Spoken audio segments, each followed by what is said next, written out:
The date is set. Princess Leonor de Borbón leaves Spain, leaving everything behind for love and duty. The palace was silent. The world expected a celebration. But no one expected this. She is leaving Spain. She is leaving everything behind. Not in scandal, not in rebellion, but in the name of love and duty. Princess Leonor de Borbón has set the date. And with that single act, she has changed the course of Spanish history. Tonight, we dive deep into the royal choice that will define a generation, shake tradition, and force a nation to see its future queen not just as a monarch, but as a woman. This is not a simple love story. This is the story of duty, identity, and destiny colliding in one of Europe's oldest monarchies. So what really happened behind closed doors? Why now? And what does this mean for the Spanish throne? Let's begin with the announcement. The royal household confirmed what many had whispered for months: Leonor's wedding date is set. The statement was simple, elegant, and formal, but the emotional aftershocks were anything but calm. Across Spain, reactions split. Some celebrated the romance. Others asked if their future queen was abandoning her homeland too soon. To understand why this moment feels so seismic, we must go back. Back to Leonor's birth in 2005, when Spain rejoiced at the arrival of a future monarch. From the start, her life was not her own. Every school choice, every public appearance, every word she spoke was measured and weighed by the press. And yet, she managed something rare for a royal: she became genuinely beloved. Her move to UWC Atlantic College in Wales was the first time Spain truly felt her absence. It was a test, not just of Leonor's independence, but of the monarchy's ability to adapt. She thrived. She returned taller, wiser, and ready to shoulder the weight of destiny. But destiny, it seems, had other plans too. Because during this period, quietly, discreetly, a love story was unfolding. The kind of love story the public romanticizes but the palace fears. This is where the narrative deepens.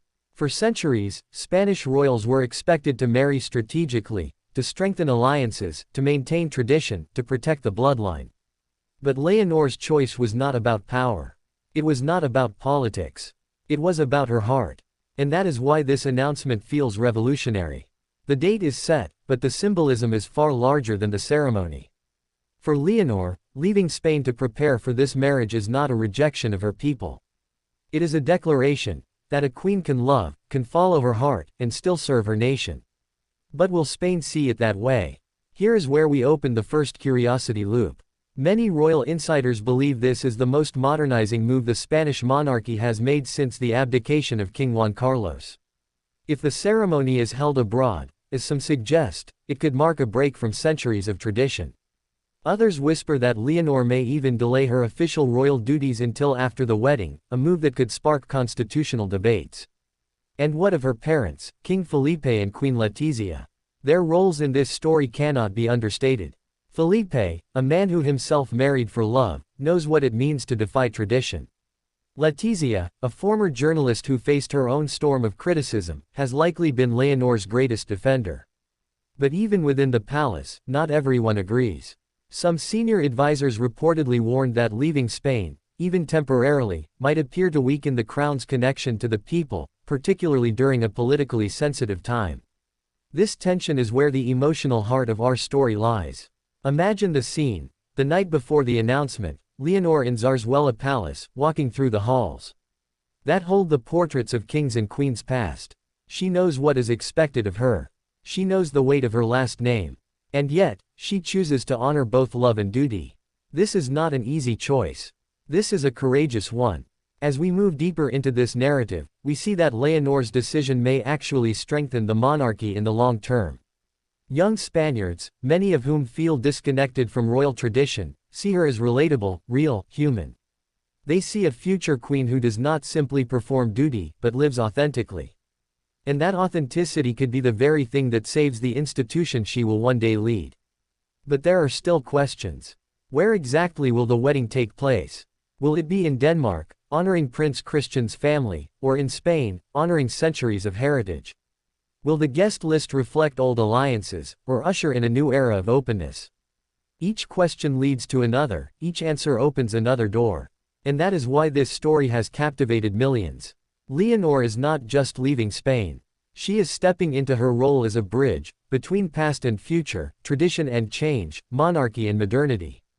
And as the wedding date draws closer, the world will be watching, not just to see the dress, the vows, or the crown, but to see how one young woman carries the weight of a nation on her shoulders, and still finds room for love. This is the moment that defines her reign before it even begins. And perhaps, that is the true power of this story. Not that she leaves Spain, but that she returns, not just as a bride, but as a queen in spirit. Because when Princess Leonor walks down that aisle, she will not just be walking toward her future husband. She will be walking toward history. And Spain will be there, watching, waiting, hoping that this choice, this leap of faith, will guide them into a new chapter.